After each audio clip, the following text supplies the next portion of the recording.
پیشاب کے نالی میں پتھری ہے یا مثانے میں پتھری ہے، درد ہو رہا ہے، جان لیوا درد ہے اور درد کی وجہ سے انسان کی جان نکل رہی ہے، آپریشن کروانے کی ضرورت نہیں، ایک ہی خوراک سے پتھری ریزہ ریز ہو کر نکل جائے گی۔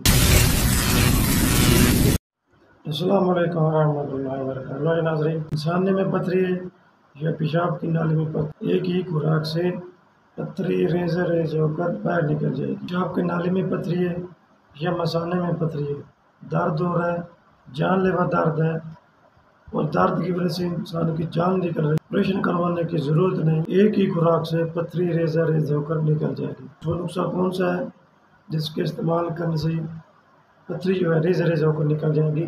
نسخہ بتانے سے پہلے آپ لوگ ریکویسٹ ہے کہ میرے چینل کو سبسکرائب کریں، لائک کریں اور پیارے سے کمنٹ سے آپ لوگ نے لازمی کریں۔ سب سے پہلے 1 کلو گاجر لینی ہے، اس کو چھوٹے چھوٹے ٹکڑا کریں، 1 کلو پانی میں ابال کر اچھی سے ابالیں، جب آدھا کلو بچ جائے اس کو اتار لیں، 1 کپ صبح 1 کپ شام اس کو پلائیں۔ اس کے ساتھ جو نسخہ اپنے استعمال کرنا ہے وہ نوٹ کر لیں: جوخار، کلمی شورا، نشادر، ہم وزن لے کر اس کا پاؤڈر کر لیں۔